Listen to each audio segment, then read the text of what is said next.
예, 우리가 이제 지난주부터 이제 구속사 말씀을 9월부터 이렇게 또 다시 새롭게 전하기 전에 예수를 만나면 사람이 바뀐다는 이 주제를 가지고 계속해서 살피고 있습니다.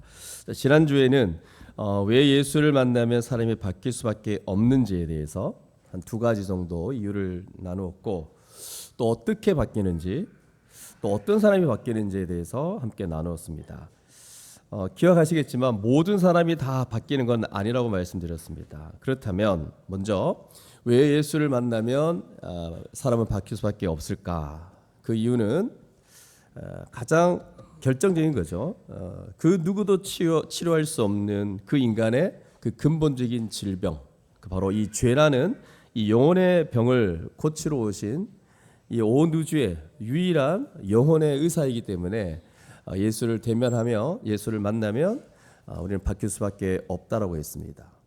그리고 뭐 덧붙여 말한다면 회개라는 것을 선물로 주셔가지고 우리의 존재 자체가 새 창조되기 때문에 예수를 만나면 바뀔 수밖에 없다 했습니다.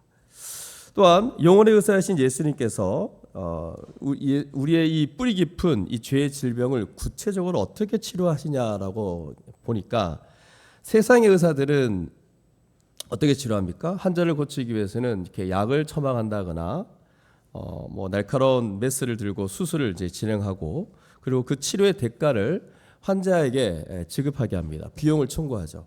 그러나 우리 주 예수 그리스도께서는 인류의 이 죄라는 질병을 고치기 위해서 전혀 다른 방식을 택합니다. 어떤 방식입니까? 주님은 환자인 우리를 수술대 위에 올려놓고 칼을 대시는 대신에 친히 자기 자신이 십자가라는 이 수술대 위에 누우셔가지고 자신의 몸을 찢으시고 또 자신의 피를 쏟으시는 그런 방식으로 우리를 고치셨다는 사실을 나누었습니다.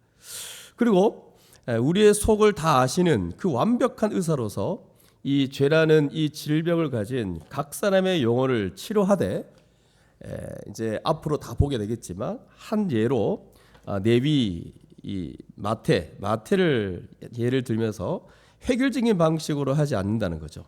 그 각자마다 갖고 있는 고민, 그 상태, 필요를 고려해서 아주 다양한 방식으로 다가가신다는 거죠. 레위에게 맞게 예수님은 다가가셔가지고 레위가 추구하는 바가 뭔지 돈이었잖아요. 이런 식으로 우리 앞으로 계속해서 여러 인물들을 어떤 방식으로 대하는지를 보게 될 텐데, 지난주에 세리, 레위 실은 이제 본격적으로 다룬 건 아니고 우리 예수님이 영혼의 의사가 되신다는 것을 말하기 위해서 레위라는 사람을 한 예를 간단하게 갖고 왔습니다. 그래서 각 사람의 관심과 추구하는 바에 맞춰서 찾아가시는 분이라는 사실을 기억했으면 좋겠습니다.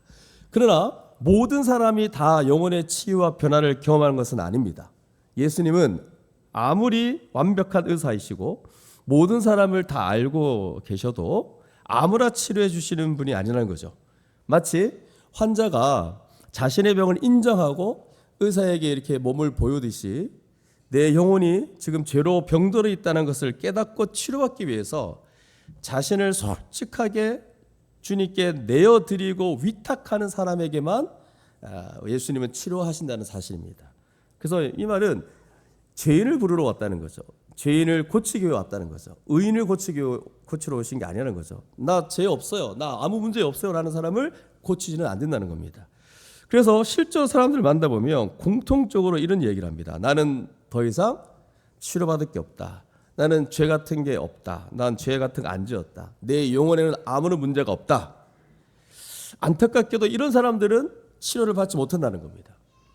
왜냐하면 의사 앞에 나오지 않았고 또한 자신의 어떤 질병을 보여주지 않았기 때문에 그렇습니다. 반면에 성경에서 치료받고 변화된 사람들은 예외 없이 모두 자신을 주님 앞에 온전히 내어 보인 사람들이었다는 것을 여러분 기억했으면 좋겠습니다. 그래서 앞으로 이어질 여러 다양한 인물들을 우리가 접하게 될 텐데 이 점을 염두에 두고 사람들이 변화되는 것에 주목하시면 좋겠습니다. 자, 그러면 이제 예수를 만남으로 바뀌게 되는 사람들을 우리가 본격적으로 오늘 살필 텐데, 그 첫 번째 인물은 뭐냐면 아주 특별한 사람입니다. 바로 세례 요한입니다. 줄여서 세한입니다. 세례 요한. 사실 세례 요한은 예수를 만나서 바뀐 사람의 명단에 넣기에는 조금 특이한 케이스죠. 왜 그러냐면 앞으로 보시면 요한복음이나 뭐 누가복음에 보면 형편없는 사람들이에요. 아예 예수님하고 상관없는 사람들이 많아요. 그러니까 우리가 만날 사람들과는 출발선부터 뭔가 완전히 다릅니다. 이 세례 요한은 전혀 그 사전에 관계도 없었고 믿음도 없었던 사람들이에요. 근데 세례 요한은 우리 이미 선지식을 갖고 있죠. 이미 예수님과 특별한 관계가 있었고 선행적인 믿음도 가지고 있었기 때문에 그래요. 그럼에도 불구하고 세례 요한을 먼저 살피는 이유가 있죠. 이 세례 요한마저도 예수를 만남으로 결정적인 변화를 겪었기 때문에 그렇습니다. 그리고 그 변화는 오늘날 예수를 만나는 우리 모든 자들에게 반드시 있어야 하는 아주 본질적인 내용을 담고 있다는 사실입니다. 보통 우리는 세례 요한을 보면서 저 사람은 더 이상 바뀔 필요가 없는 완벽한 사람 아닌가라고 생각을 하죠. 왜? 태어날 때부터 하나님의 초자연적인 그 간섭이 있었죠. 출생 목적 자체가 이 메시아의 길을 예비하는 특별한 존재였기 때문에 그렇습니다. 누가복음 같은 데 보면 세례 요한의 출생에 대해서 예언한 그 내용이 기록되어 있는데 먼저 그의 어머니 엘리사벳부터 나오는데 나이가 많아서 낳을 수 없는데도 불구하고 초자연적으로 세례 요한을 낳게 되는 내용이 먼저 소개되고 있습니다. 그러고 나서 나중에 천사가 그의 남편 사가랴에게 이렇게 예언합니다. 누가복음 1장 15절 한번 찾아볼까요? 누가복음 1장 15절.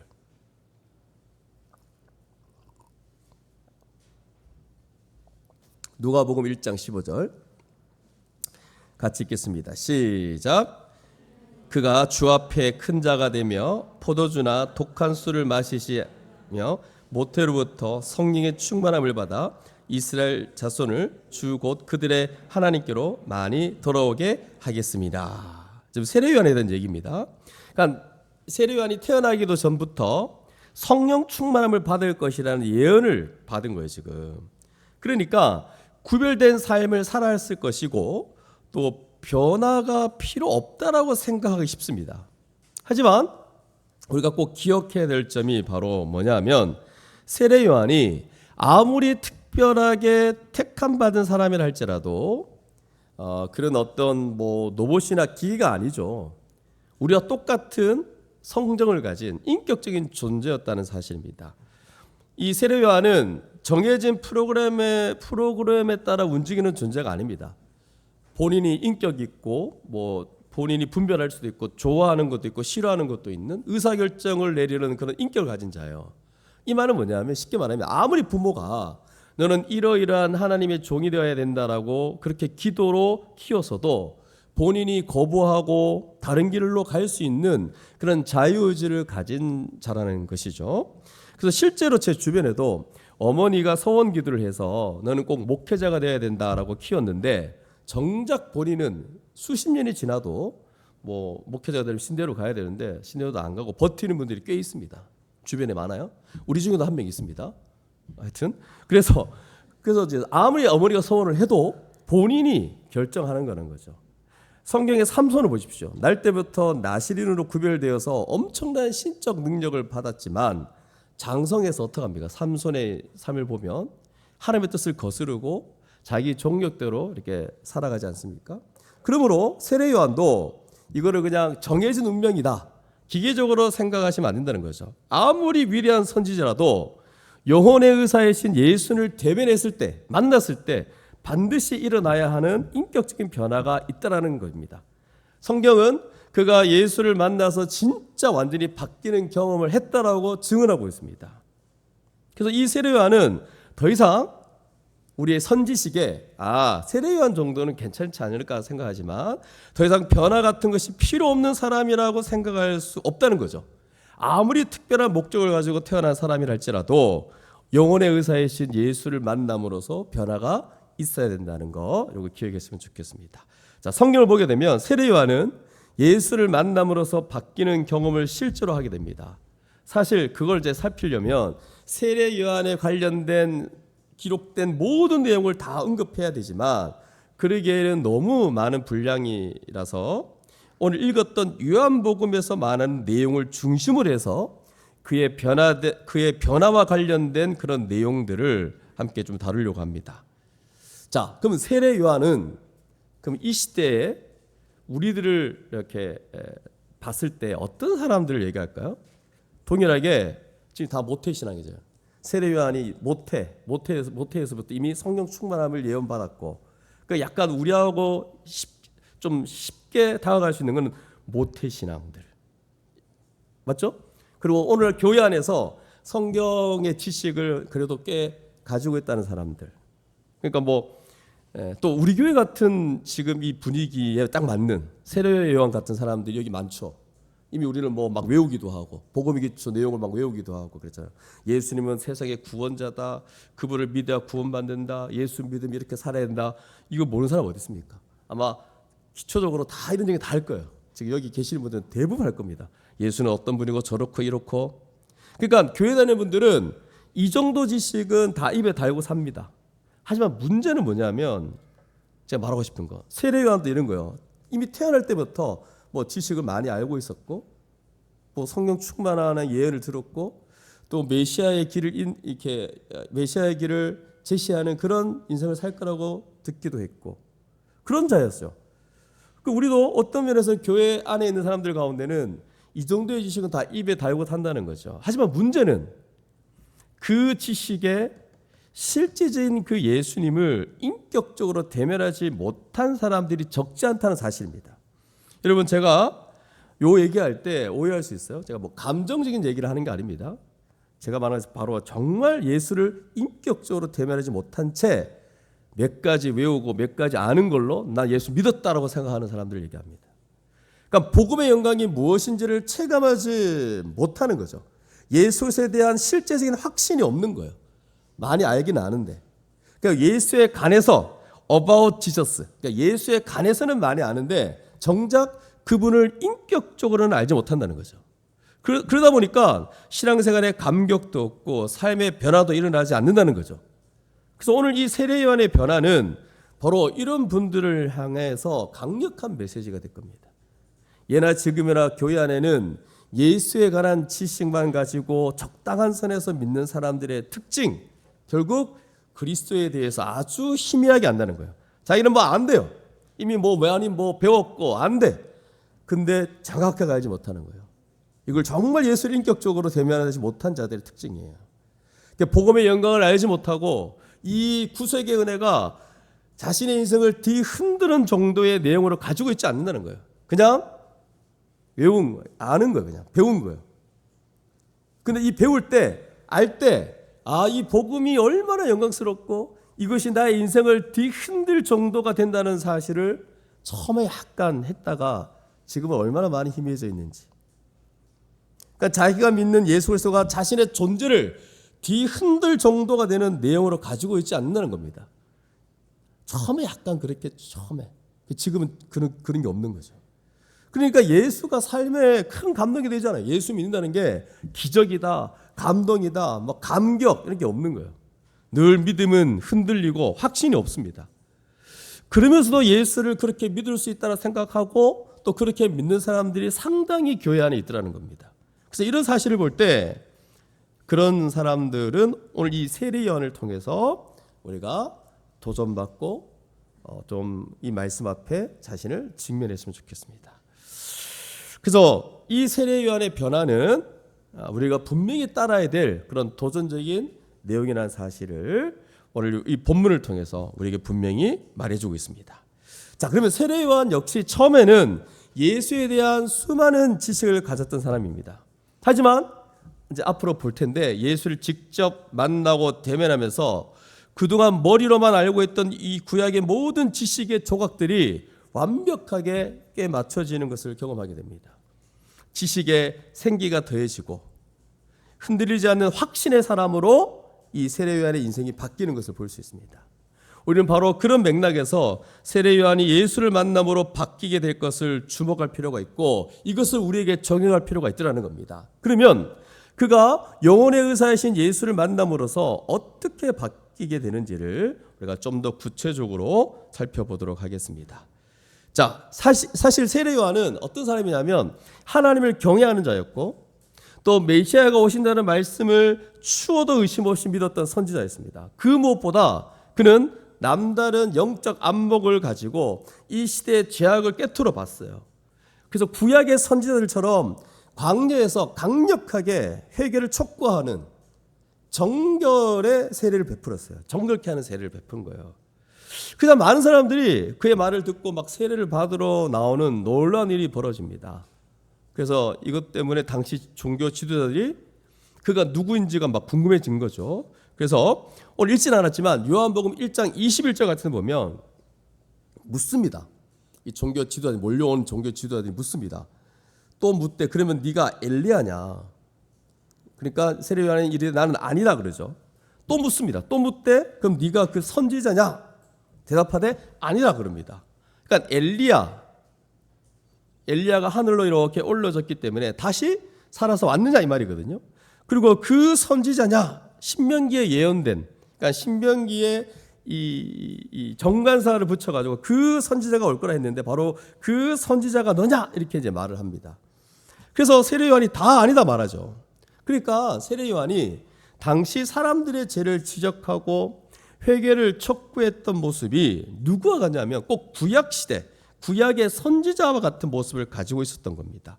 그래서 여러 부류의 사람들이 세례 요한의 그 회개 촉구에 도전을 받아서 그에게 와서 막 묻고 그러면서 나오는 이 말이 뭐냐면 그럼 우리가 무엇을 해야 합니까? 라고 또 묻기 시작하죠. 그때 요한은 누가복음 3장 27절 여기는 나와 있지 않는데 누가복음 3장 11절 한번 찾아볼까요? 누가복음 3장 11절 누가복음 3장 11절 12절 13절 보시면 뭐라고 되어 있냐면 자 11절부터 보시죠.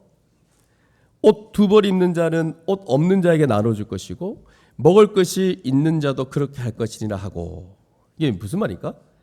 행실로 회개하라고 촉구하고 또 누가복음 3장 12절도 세리들도 세례를 받고자 하여 와서 이르되 선생이여 우리는 무엇을 하리까 하며 뭐라고 말합니까? 13절에 이르되 세리입니다. 세금을 더 많이 걷어서 착취했던 사람. 그러니까 부과된 것 외에는 거두지 말라.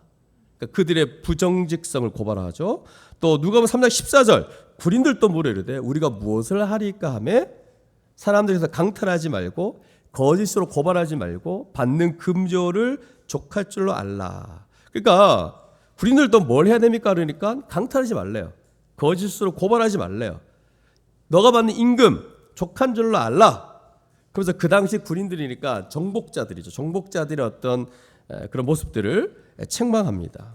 이렇게 세례 요한은 그 세대의 죄와 부패함을 이렇게 정확히 보고 지적하고 회개를 촉구하면서 자신은 이미 약 700년 전에 이사야가 예언한 대로 주의 길을 곱게 하는 광야에 외치는 자의 소리로서 자신의 이 모든 사역이 자기 뒤에 오시는 그분을 준비하기 위한 것이다라는 지식을 가지고 이런 말들을 언급한 것 같아요.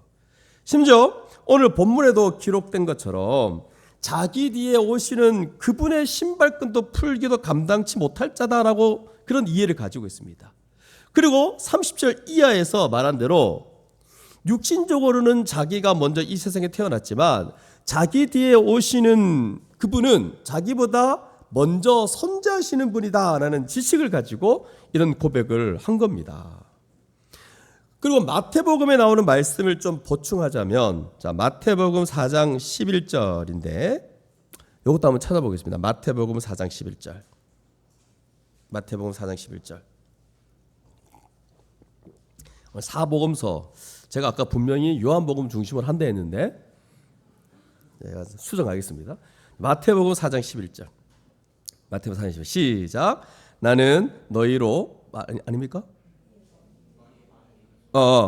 자 읽어주세요.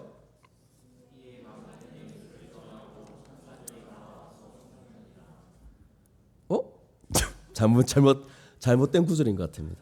자 4장 11절이 아니라 제가 볼게요. 12절인가요? 4장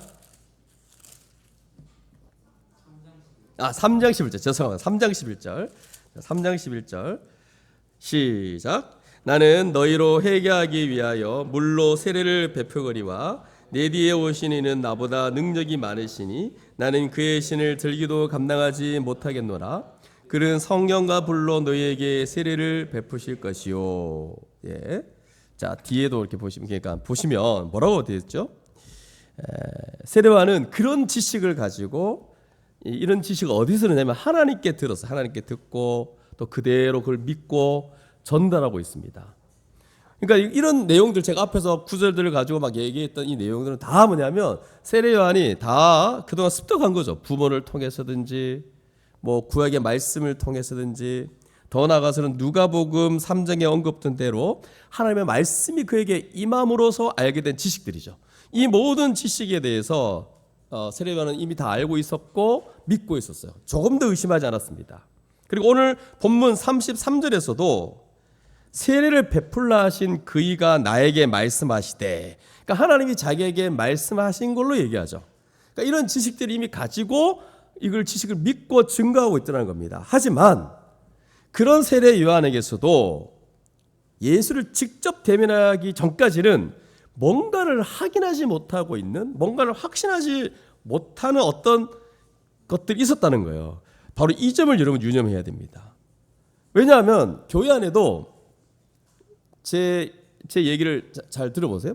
교회 안에도 예수가 어떻고 저렇고 계속 성령의 지식을 술술 말하면서도 우리 이제 처음 복음의 기초를 배우다거나 처음 복음을 접하게 되거나 뭐 말씀을 배울 때 그때는 막 이렇게 막 술술 외우고 막 그러잖아요. 막 그렇더라도 이게 언젠가부터 이렇게 시간이 지나면서 가슴 깊은 곳에 확신이 없는 상태로 뭔가 알긴 아는데 이게 자기의 존재를 뒤흔들 정도의 산지식이 아닌 그 깊은 곳에 확신이 없는 상태로 교회를 오가는 사람이 있을 수 있다는 거죠. 그래서 오늘 본문 요한복음 1장 31절 33절에 세례 요한은 예수님께서 자기에게 세례받기 위해서 나오심으로 그 세례를 받을 때 어떤 증거가 나타나기 시작하는데 그 증거가 뭐냐면 성령이 임하시는 증거가 있습니다. 그러니까 세례 요한이 이것을 보기 이전까지는 여기 2번 반복되는 표현이 있습니다. 자기도 그를 알지 못하였으나, 이 말을 2번 반복하고 있어요. 자기도 그를 알지 못했으나. 그러니까 이 사람에게는 계속 뭔가를 확신하지 못한 내용이 있었던 거예요. 세례 요한은 분명히 자기 뒤에 오시는 그분, 메시아이신 예수님에 대해서 많은 지식을 가지고 있었습니다. 그리고 그에 대해서 증거한 사람입니다. 그래서 여러분 보십시오. 뭐 예수님은 자기보다 능력이 많으신 분이고 성령과 불로 세례를 줄 것이다 얘기했고, 또 누가복음 우리가 아까 다 보지 못했던 그 12절도 보십시오. 손에 키를 들고 자기의 타작마당을 정하게 하사 알곡을 모아 곡간에 들이고 쭉저기는 꺼지지 않는 불에 태우시리라. 이런 말을 한 자가 세례 요한입니다. 예수에서 오셔가지고 심판하고 정결케 할 거다, 이 내용을 전달한 거예요. 그러나 그는 오늘 본문에서 하나님께서 자기에게 말씀하신 그분, 자신이 증거하는 그분을 대면하지 못했기 때문에, 만나지 못했기 때문에 육체를 입고 오신 그 구원자, 곧 메시아에 대해서 확신하지 못하는 무엇이 있다는 것, 요거 우리가 좀 알 수 있고, 또한 세례 요한이 나중에 뒤에 가서 뭔가를 확신하고 나서 자기에게 생긴 뭔가 변화 속에서 고백하는 뭔가를 담고 있어요. 세례 요한의 이 삶을 봤을 때. 그래서 여러분, 이 세례 요한의 뭔가 확신하지 못하는 부분, 그리고 그 이후에 확신한 이후에 그의 삶에 뭔가 생긴 변화들, 이런 내용들이 우리 가운데 똑같이 있어야 한다는 겁니다. 그래서 성경에는 이 예수님과 세례 요한이 직접 이렇게 대화를 나눈 내용은 이 세례 때만 있었던 걸로 기억합니다. 성경에는 요 기록은 여기밖에 없어요. 그래서 마태, 마가, 누가, 요한복음에서 똑같은 내용으로 쓰여진 것은 바로 세례 때 세례 요한과 예수님 사이의 이 대화 내용이 여기 유일한 것으로 기록되고 있어요. 똑같은 내용으로 쓰여진 게. 어쨌든 간에 세례 요한은 자기 뒤에 오실 메시아, 곧 예수님에 대해서 많은 증거를 했지만 아직 뭔가를 이해를 못하고 확신하지 못하다가 여기 세례를 베풀고 거기서 뭔가를 예수님을 대면하고 난 이후에 뭔가의 변화를 경험하게 된다는 겁니다. 그래서 예수님께서 세례를 받고 물에서 이렇게 올라오실 때 본문 33절 말씀대로 성경이 뭐라고 되어 있죠? 그분 위에 머무는 것을 보았답니다. 성령이 그분 위에 머무는 것을 보았죠.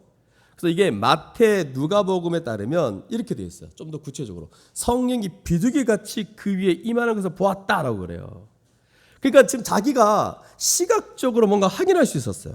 그러니까 확인할 수 있는 거니까 이제 확인할 수 있었던 거죠. 그래서 세례를 베풀라 하신 그이가 나에게 말씀하시되 성령이 내려서 누구 위에든지 머무는 것을 보거든 그가 곧 성령으로 세례를 베푸는 이인 줄 그 바로 메시아인 줄 알라 이렇게 말했는 겁니다. 그러니까 지금까지 세례 요한이 확인이 안 된 사실이죠. 그런데 세례를 받으러 왔을 때 그때 이제 뭔가 보인 겁니다. 성령께서 형태로 눈에 보이는 형태로 비둘기같이 그 위에 임하는 것을 세례 요한이 봤다는 거예요. 그리고 요 장면을 마태와 누가복음에서는 조금 다르게 표현하는데 하늘로부터 소리가 나기를 너는 내 사랑하는 아들이라 내가 너를 기뻐하노라 하시니라 라는 하나님의 음성까지도 이 세례 요한이 옆에서 보다가 듣게 됩니다. 그래서 그때 그는 자기가 보고 들은 그 증거를 통해서 그가 메시아라는 것을 확인하고 확신하게 되었다는 거예요. 그러나 세례 요한이 바로 이 예수 그리스도에 대해서 더 확고하고 더 풍성하게 이해하고 더 확신하게 된 것은 그 이후에 어떤 변화 속에서 이제 있게 되었다는 것을 또 볼 수 있는데 이게 뭐냐면 자신이 만난 그 예수님에 대한 그 직접적인 고백, 진술이 그 뒤에 나오는데 그 자신이 믿고 확신 속에서 하는 그 증거가 그 이후에 나옵니다. 이건 나중에 살펴볼 텐데 이 세례 요한은 지금까지는 어떤 상태냐면 하나님으로부터 말씀이 임한 것, 또 그가 어떤 분이라고 말한 그 내용을 계속 하나님께로부터 받은 지식을 가지고 계속 증거했죠. 그러나 이제는 실제 그분을 만나고 나서야 이 사람은 스스로 자기 안에서 뭔가를 깨닫고 확실한 그 사실을 증거하기 시작합니다. 그전과 그 예수를 만난 이유가 뭔가 다른 거죠. 근데 그 증거가 어느 때 있냐 보니까 사복음서를 종합해 보면 요한복음 가지고는 말할 수 없고 사복음서 다 이렇게 분석해서 종합해 보면 예수님이 세례를 받고 나서 물에서 나오신 그 이후에 광야로 가십니다. 그래서 이 광야로 가서 40일 동안 금식을 해요. 그리고 이 40일 동안 금식하면서 그때 마귀에게 시험을 받으십니다. 그리고 나서 다시 돌아오세요. 그리고 광야에서 돌아오신 그때에 그 광야에 갔다가 돌아오는 그 사이에 세례 요한에게 어떤 변화가 있었던 거예요. 그 변화를 이제 드러내는 증거가 오늘 바로 우리가 읽었던 본문의 핵심 바로 29절입니다. 세례 요한의 이 증거, 이 고백, 이거는 그냥 뭔가 이렇게 우리가 봤을 때는 뭐 너무 이제 익숙하니까 이 선언을 그냥 세례 요한이 말하겠다 싶지만 세례 요한 안에 뭔가 변화된 가운데 나타난 고백이에요. 29절 보십시오. 보라! 뭔가 감격에 찬 목소리로 들리지 않습니까? 보라! 세상 죄를 지고 가는 하나님의 어린 양이로다. 그러니까 40일 이후에 금식 이후에 얘기한 거예요.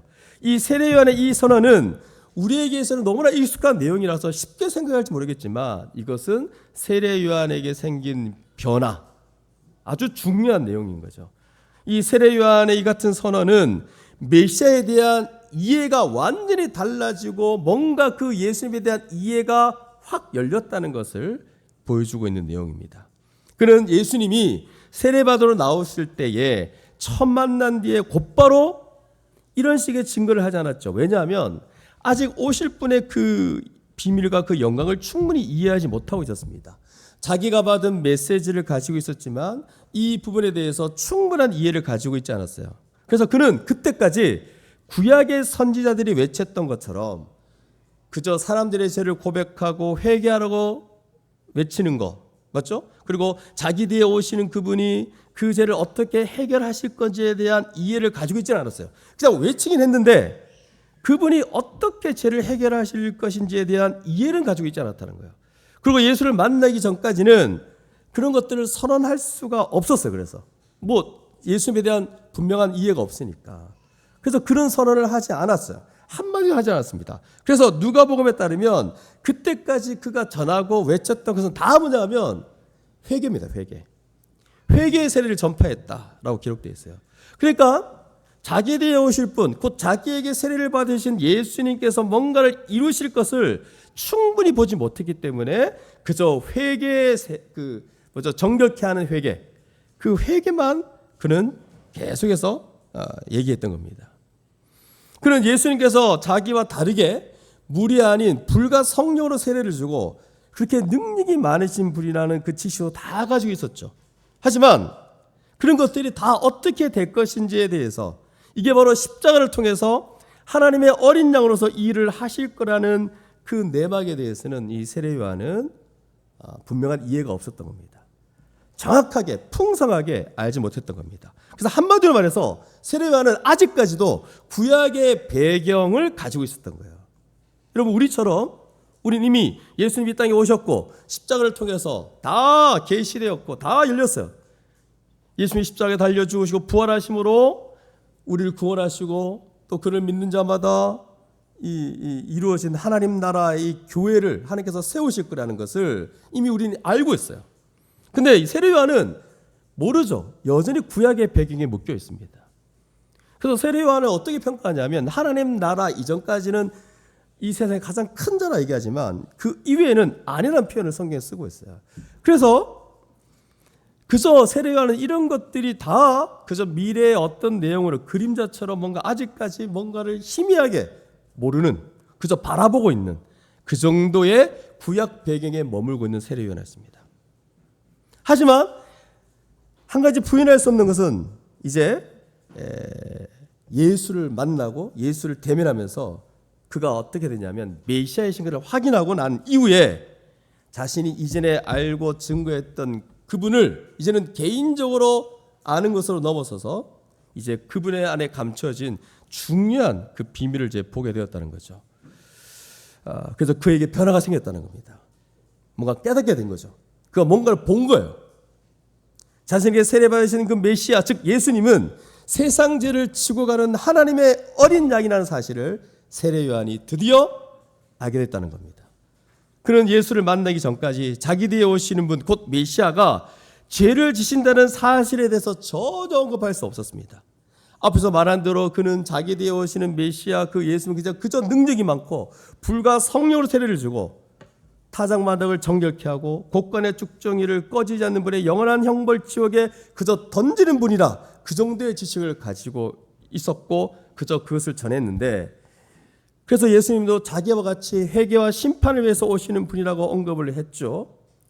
근데 그전에는 그 예수가 더 복되고 영광스러운 엄청난 우리의 죄를 지고 가는 하나님의 어린 양이라는 사실을 그는 말할 수 없었습니다. 하지만 그가 깨닫고 나서, 그가 예수를 대면하고 나서는 우리의 죄를 지시고 십자가에 달려 죽으시는 하나님의 어린 양이라고 하는 그 이해가 예수 만나기 전에는 없었지만 예수를 만나고 난 이후부터 그 이해가 열리기 시작한 거예요.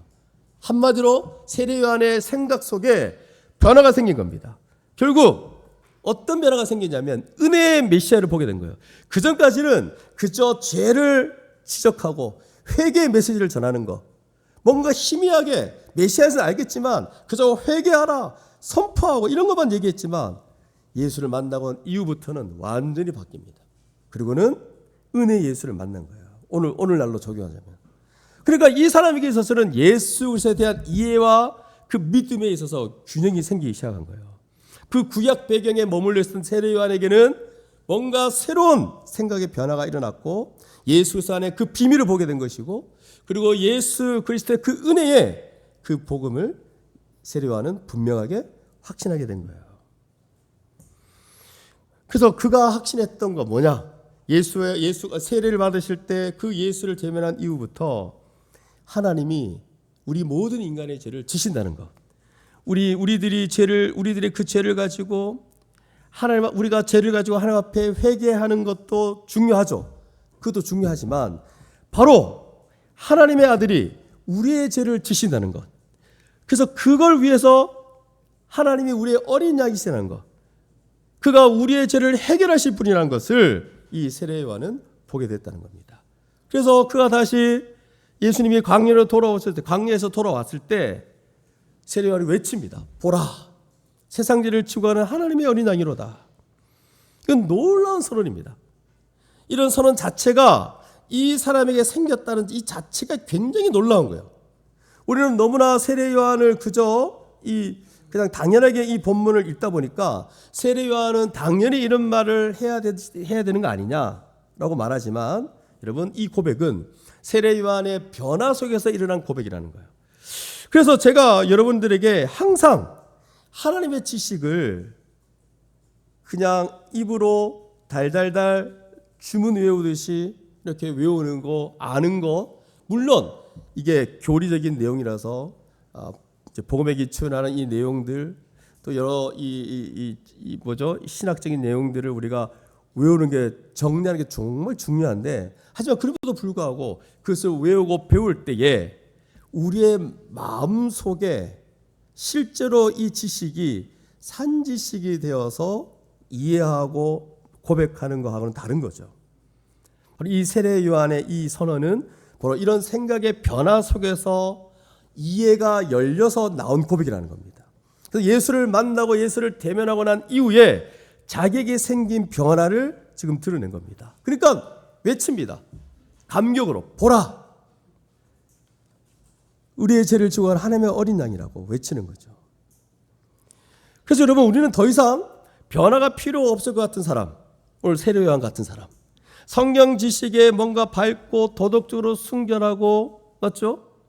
그런 사람이 예수를 만나고 난 이후에 변화를 경험했다는 사실에 주목하셔야 됩니다.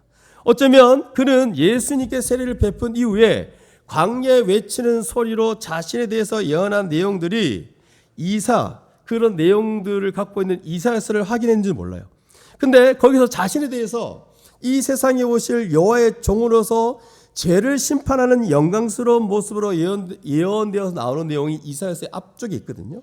근데 그 뒷부분에 가서 여호와의 종이 영광스럽게 세상을 심판하시는 분으로 오시는데, 53장 중간 이후부터는 고난받는 종으로 오시는 모습이 나옵니다.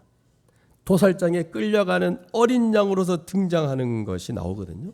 아마 세례 요한이 그것을 확인했는지도 모르겠어요.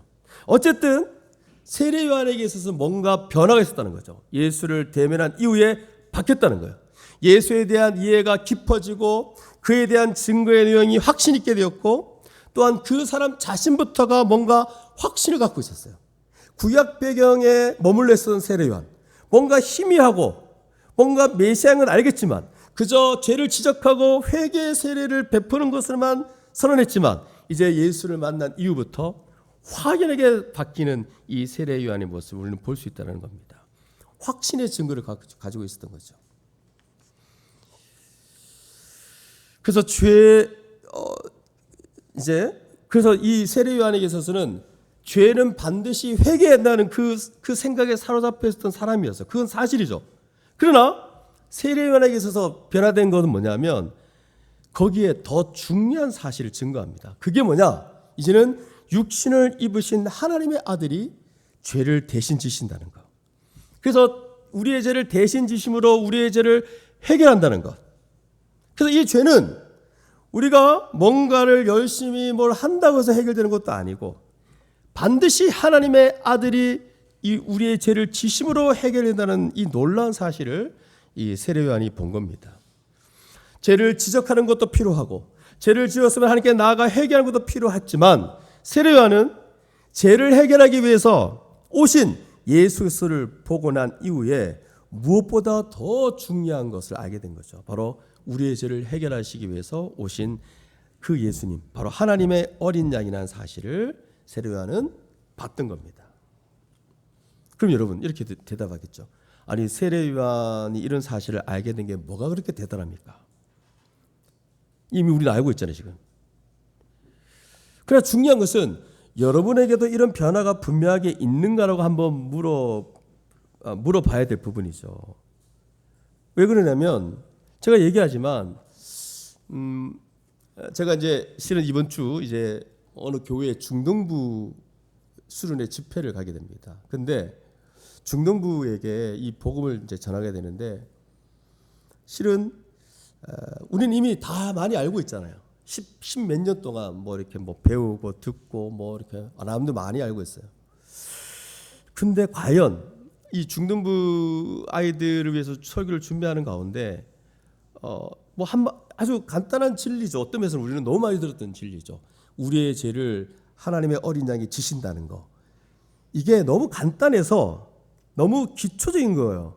근데 이게 진짜 산지식으로 내가 이거를 지금 접하고 있고 내가 그렇게 생각하고 내가 내 전 존재가 여기에 반응하고 있는지, 이 반응한 것을 내가 중도바에게 가르치고 전할 것인지, 아니면 그냥 이미 알고 있는 그 내용, 이미 너무 뻔한 내용을 얘기할 것인지, 이 부분에 대해서 한번 고민하게 됐어요. 제가 목회자로서.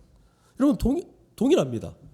그러면 제가 헌신 예배나 어떤 다른 교회에 가서 집회에 가서 얘기할 때 꼭 전하는 내용이 로마서 3장 그 21절에서 26절 복음의 핵심적인 내용인데, 의외로 오랫동안 교회에 머물러 있었고 오랫동안 뭘 알고 있는데, 솔직히 우리도 마찬가지죠. 이미 10 몇 년 동안 뭘 듣고 배우고 다 했는데 예수를 제대로 모를 수가 있다는 사실이죠. 우리가 뭐 말하고 얘기하고 나누는 용어나 표현은 다 뭐 나름대로 알고 있는 것 같아요. 근데 복음의 영광을 얼마나 뼈저리게 알고 얘기하는 건지는 좀 다른 측면입니다. 그러니까 종교적인 이해를 가지고 성경의 지식을 가지고 말하는 것하고 정말 이 복음의 내용이 우리의 영혼을 뒤흔들고 복음의 영광으로 가득 차 있는지는 다른 측면입니다. 뭐 우리는 지금까지 수없이 많이 배워서 죄는 어떻게 해결되고 또 회개해야 되고 또 어떻게 예배드리고 뭘 해야 되고 저 해야 되고 그 방법은 얼마나 잘 알고 있는지, 그런 지식을 얼마나 깨뜨리고 있는지 몰라요. 그러나 이 모든 것을 더 생기 있게 하고 이 모든 것을 해결하는 그 중심에 계신 예수 그리스도에 대한 이해가 어쩌면 세례 요한처럼 구약의 배경에 그냥 내가 알고 있다는 것으로 멈춰져 있을 수 있다는 거죠.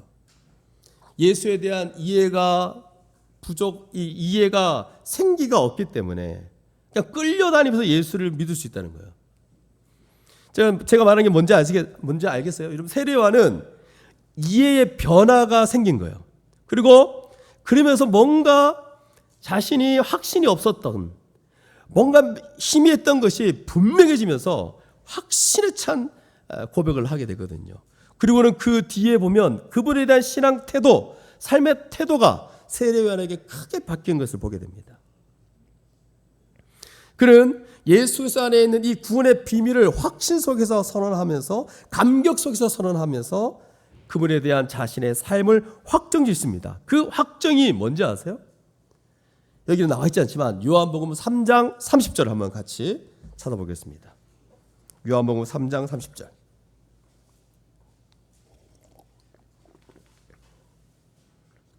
요한복음 3장 30절 같이 읽겠습니다. 시작. 예, 뭡니까 여러분? 세례 요한이 예수를 대면하면서 그 전에 희미했던 부분들이 확신해지면서 그의 태도가, 예수님의 태도가 이렇게 바뀌어버립니다. 예수를 만남으로써. 이 같은 변화가 뭐냐면 바로 예수 만나는 게 무엇을 의미하는지를 아셔야 되는데, 예수 믿는 사람들 가운데 오히려 이런 변화를 갖지 않고 많은 지식을 가지고 있음에도 불구하고 오랜 동안 신앙생활을 하면서 뭔가를 아는 것 같지만, 어려서부터 신앙생활을 해왔고 오랫동안 교회생활을 해오면서 이런 것들이 되게 자연스럽다 생각하죠. 그런데 이 안에 오늘 이 세례 요한처럼 이런 변화를 가지고 예수를 고백하지 않는 사람들이 생각보다 많다는 겁니다.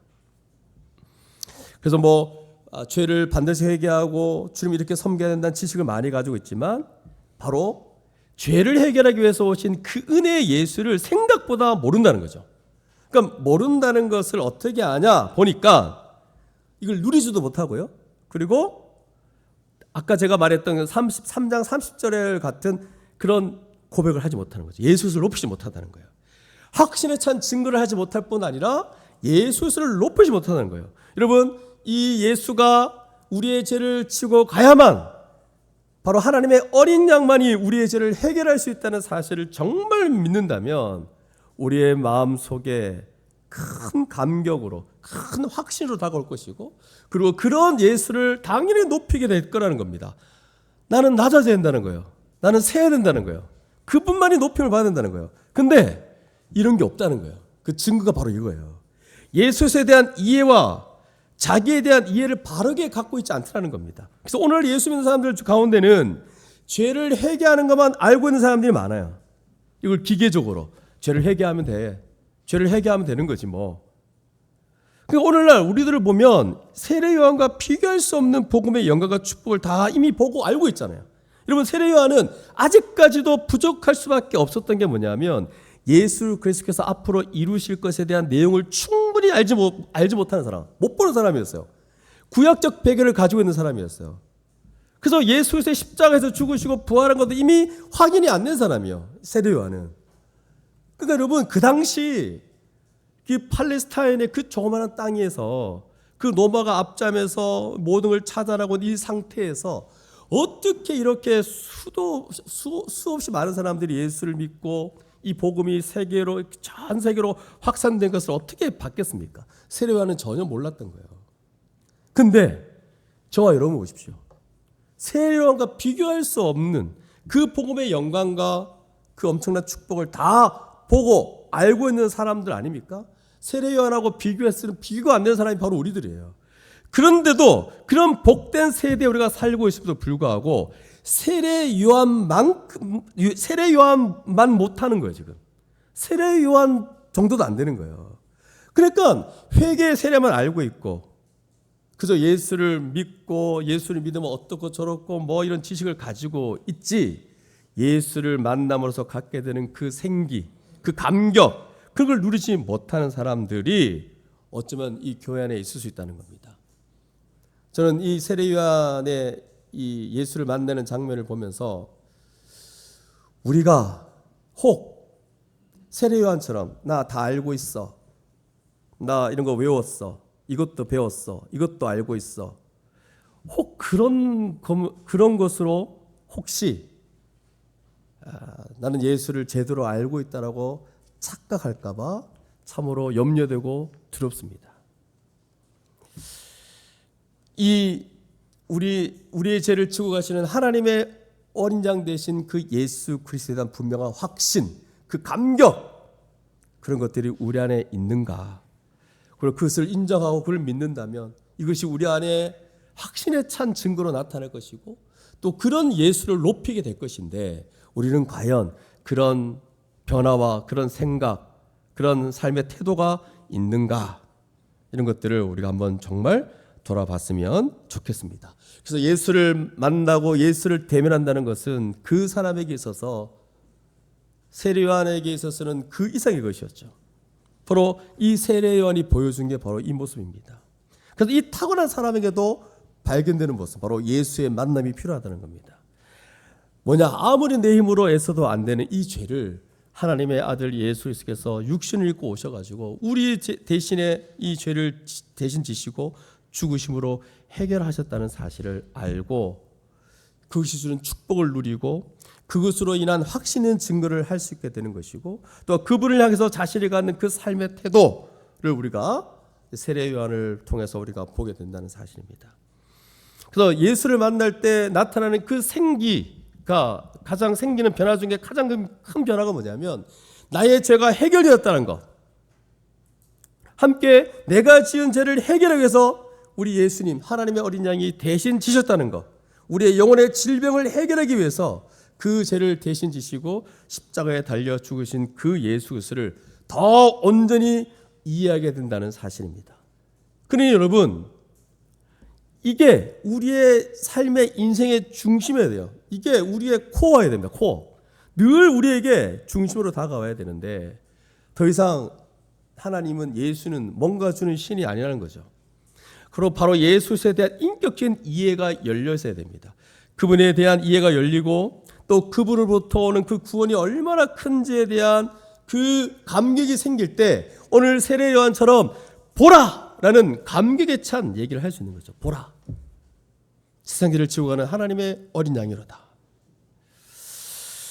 보라! 내가 믿는 예수가 바로 이런 분이다. 라는 이 말을 정말 할 수 있는가? 그분을 위한 그 감격, 이 실제적인 증거 때문에 세례 요한이 말한 것처럼 그는 흥해야 되겠고 나는 세야 되리라 라는 그 삶의 태도로 자연스럽게 이어진다는 사실입니다. 우리는 과연 그와 같은 변화와 증거들을 가지고 있는가? 그러니까 뭐 추상적이고 그런 게 아니죠. 실제적으로 한 존재에게 생기는 변화, 그 변화를 줄 만큼의 충분한 능력과 치료의 은혜를 가지신 분이 바로 예수님이십니다. 바로 영혼의 의사시기 때문에 가능한 겁니다. 그래서 혹시 이 얘기를 우리가 함께 나눌 때 과연 이 얘기가 뭘까? 도무지 이해가 안 되고 크게 자기한테 크게 실제적으로 다가오지 않는 사람들이 있습니까? 그렇다면 여러분 다시 한번 곰곰이 생각해 보셔야 됩니다. 진실로 나는 예수를 대면한 자인가? 어쩌면 이런 사람들에게는 지금 말하는 변화의 내용은 좀 이상하고 듣기 거북한 내용일 수 있습니다. 그냥 교회 와서 그냥 이렇게 좀 편안하게 있고 내 영혼의 뭔가 마음의 편안함을 경험하고 그렇게 뭐 신앙생활을 하면 되지, 꼭 뭐 이렇게 감격에 차서 하나님의 어린 양이라고 선언하고 뭔가 그는 나는 새하고 그는 높아져야 된다, 흥해야 된다, 이런 고백을 굳이 해야 됩니까? 좀 편하게 살고 싶습니다. 이렇게 반응할 수 있다는 거죠. 그래서 이 말씀이 오늘 여러분에게 혹 지금까지 나는 많이 알고 있다, 나는 많이 배웠다, 그리고 나는 그냥 이렇게 굳이 뭐 이렇게 감격이나 이런 거 필요 없고 내 존재를 뒤흔들 정도의 어떤 그런 예수 굳이 필요하냐라고 생각해 왔던 자들이 있다면 오늘 이 말씀을 통해서 세례 요한의 이 변화를 통해서 우리에게 도전이 되었으면 좋겠습니다. 그래서 세례 요한처럼 우리의 삶 가운데 예수가 실제적으로 우리에게 대면되어지고 인격적으로 만나게 되어지는 그런 놀라운 역사들이 우리 가운데 일어날 수 있기를 간절히 소망합니다. 자, 그러면 여러분 이 중에 이렇게 말할 거예요. 근데 사도 요한이 나중에 이게 세례 요한이 나중에 헤롯한테 잡혀가지고 감옥에 갇힌 일이 있지 않았습니까? 그래가지고 쟁반에다가 목을 자른 일이 있지 않습니까? 그래서 이 목이 자르기 전에 감옥에 갇혔을 때 이 세례 요한이 한 일이 뭐냐? 여러분 이 내용 이제 기억나세요? 이 세례 요한이 뭔가 의무를 가졌다는 거예요. 뭐냐면 세례 요한이 어떤 의무를 가졌냐면 감옥에 갇혔을 때 세례 요한의 제자들이 예수님이 하는 그 활동들, 행적들 이런 걸 계속 세례 요한한테 얘기를 해줬어요. 그래서 세례 요한은 예수님이 했던 그런 여러 활동들, 이런 행적들 들은 얘기와 그리고 자기가 지금 생각해 왔던 그런 예수님에 대한 이해가 뭐 감옥에 갇혀 있기도 하고 뭔가 좀 이해가 안 되는 거죠. 그래서 뭔가 그 사이에 이미 이제 하나님의 어린 양, 우리 인간의 죄를 치고 가시는 하나님의 어린 양이라는 어떤 큰 변화가 일어났지만 세례 요한에게는 여전히 현실 속에서 뭔가 혼돈이 일어난 거예요. 뭔가 예수님을 이해하는데 혼란이 생긴 거예요. 그래가지고 자기 제자들한테 시켜서 묻습니다. 어떤 질문을 하냐면 오실 그이, 메시아죠. 오실 그이가 당신입니까? 아니면 다른 일을 기다려야 됩니까? 뭔가 세례 요한이 여전히 생각했던 건 뭐냐면 뭔가를 실제적인 어떤 정치적 메시아로서 뭔가를 좀 여전히 그 구약에서 갖고 있었던 그 흔적이 약간 있는 거예요. 그래서 뭔가 갈등이 생긴 거예요. 이때 주님께서 세례 요한의 제자들한테 말합니다. 너희들이 지금 보고 있는 그 그대로 전하라 그래요. 그러니까 보고 있는 그 내용을 설명합니다. 그들이 뭘 봤냐면 이사야서에 예언한 그대로 얘기하는 거예요. 이거 얘기하라는 거예요. 그게 뭐냐니까 소경이 보며 안절뱅이가 일어나고 문둥이가 깨끗함을 받고 기머리가 듣고 죽은 자가 살아나며 가난한 자에게 복음이 전파되는 것을 너희가 본대로 전하라고 얘기한 거예요. 그러니까 여러분, 이미 세례 요한은 이사야의 그 이해를 갖고 있는 사람이었어요. 그 예언대로 오신 메시아거든요. 바로 예수에 대한 이해를 다시 한번 이 제자들한테 제자들이 이렇게 말하고 한 것을 듣고는 다시 이 세례 요한은 아마 인식을 했을 거예요. 그러면서 한 가지 책망조의 말씀을 덧붙입니다. 사실 이 책망은 그를 붙들기 위한 주님의 말씀인 거예요. 어떤 말씀을 덧붙이냐니까 이런 얘기를 합니다. 누구든지 나를 인하여 실족하지 아니한 자는 복이 있도다. 무슨 말이냐면 예수로 인하여 사람이 실족할 수 있다는 거죠. 예수를 믿고 따른다는 게 한 번씩 자기가 생각하는 부분과 안 맞는 생각 때문에 스스로 실족할 수 있다는 거죠. 그래서 여기서 이 말씀의 뜻은 뭐냐면 이런 거죠. 결국 누구든지 나를 인하여 실족하지 않으면 복이 있도다. 이 말은 결국 만일 너가 이해되지 않는다면, 이해할 수 없다면 그저 주님을 신뢰하라 이 말이에요. 그저 그 말씀 기억하고 자기를 신뢰하라 이 말입니다. 쉽게 말하면.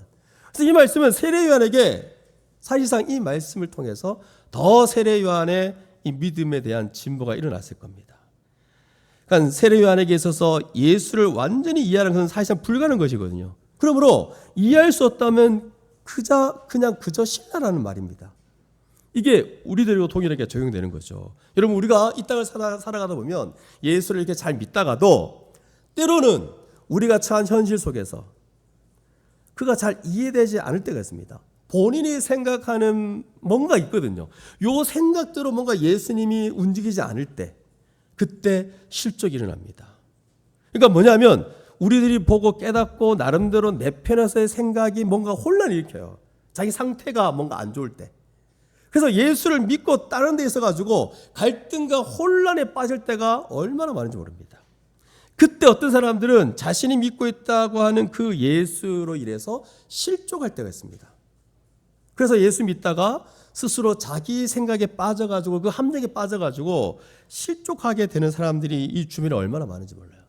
그러나 주님은 뭐라고 말합니까? 자기로 인하여 실족치 아니하는 자는 복이 있다 말씀하시므로 예수를 믿고 따르는 것을 완전히 이해하는 것을 불가능하다는 거예요. 지금 여러분, 우리가 이 땅을 살아갈 때 어떻게 완벽하게 예수를 이해할 수 있겠습니까? 때로는 뭐지?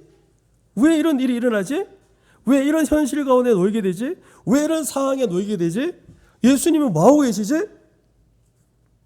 우리가 때로는 100% 모를 때가 있습니다. 그때 여러분 어떻게 됩니까? 우리의 상태 때문에 그럴 수 있거든요. 우리가 지금 놓여져 있는 상태 때문에 예수에 대해 실족할 수 있다는 겁니다. 그때 오늘 예수님이 했던 말 이해할 수 없을 때, 도무지 우리가 이 상황을 이해할 수 없을 때 그저 신뢰하라는 거예요. 그죠? 그런 자는 복이 있다 이렇게 말합니다. 그래서 이 말씀은 뭐냐면 세례 요한을 보호하고 있는 거예요. 예수를 만나면 영혼에 의사하신 예수께서 우리의 죄를 해결하시고 또 그분과 인격적인 교제로 우리를 이끄실 뿐만 아니라 우리가 혼돈에 빠졌을 때, 뭔가 모르는 갈등에 빠졌을 때 우리를 보호하시는 분이라는 사실입니다. 예수를 만나는 것은 바로 이런 것까지 다 포함되어 있어요. 예수를 만나면, 예수를 대면하면 사람이 바뀔 뿐만 아니라 또한 주님의 보호도 받는다는 거예요. 무슨 말이냐? 우리 쪽에서 예수에게 뭘 하는 게 아니에요. 우리가 뭘 하는 게 아니라 예수를 만나면 세례 요한에게 생겨났던 것처럼 그런 변화가 생길 뿐만 아니라 그분의 보호하심 아래 들어간다는 거예요. 그를 끝까지 신뢰하는 것 안으로 들어간다는 거예요. 이게 우리 주님을 대면할 때 우리를 끝까지 이끌어 간다는 거죠. 그래서 오늘 이 말씀을 통해서 여러분 마지막으로 묻고 싶습니다. 여러분은 예수를 만나서 예수를 대면해서 정말 세례 요한처럼 바뀌었습니까? 바로 예수 그리스도 안에서 감춘 이 비밀을 알고 있습니까? 그분 안에 행해진 이 구속의 비밀을 알고 그분을 위해서 정말 여러분 감격 속에 있습니까? 그런 감격스러운 내용으로 여러분 이걸 소유하고 있습니까? 감격에 찬 그 예수님에 대한 그 고백을 하고 있습니까? 그래서 이 예수 안에서 이루어진 그 놀라운 비밀로 말미암아 새로운 삶을 살고 있습니까? 그 새로운 삶은 그는 흥하고 나는 새야 된다는 그 태도입니다. 그런 삶을 살고 있느냐? 오늘 이 말씀 통해서 여러분들이 혹이나 나는 알고 있다, 나는 많은 것을 지식을 알고 있다는 것에 여러분들을 거기에 안이하지 않았으면 좋겠습니다. 오늘 예수를 온전히 대면함으로 우리의 전 존재를 뒤흔들 만한 그 복음의 영광, 그 예수에 대한 감격으로 가득 차고 그 예수를 온전히 확신에 찬 고백을 할 수 있는 우리 모두가 될 수 있기를 바랍니다. 또한 이 예수님께서 우리를 보호하십니다. 우리가 때로는 이 땅을 살아갈 때 이해되지 않고 혼돈에 가득 찰 수 있지만 그때마다 우리 예수님께서는 그저 신뢰하라는 거예요. 나는 너를 지금부터 이끌고 있다는 거예요. 그러니 너 안에서 너의 상태가 좋지 않아서 예수님 왜 이럽니까? 왜 혼돈과 온갖 갈등이 일어날지라도 하지만 우리 주님은 여전히 우리를 붙들고 있다는 사실을 기억하며 우리를 놓지 않고 있다는 사실을 기억하며 우리를 보호하고 있다는 사실을 기억하며 날마다 믿음으로 우리가 이 땅을 날마다 살아갈 수 있는 우리 모두가 될 수 있기를 간절히 소망합니다. 그래서 오늘 세례 요한이 고백했던 것처럼 감격에 찬 보라 하나님의 어린 양이 그 죄를 지고 있는 그 하나님의 어린 양이로다라고 우리가 날마다 생기 있는 우리가 알고 있는 그 예수를 고백하며 이 땅을 살아갈 수 있는 우리 모두가 되기를 주님의 이름으로 축복합니다. 함께 기도하겠습니다.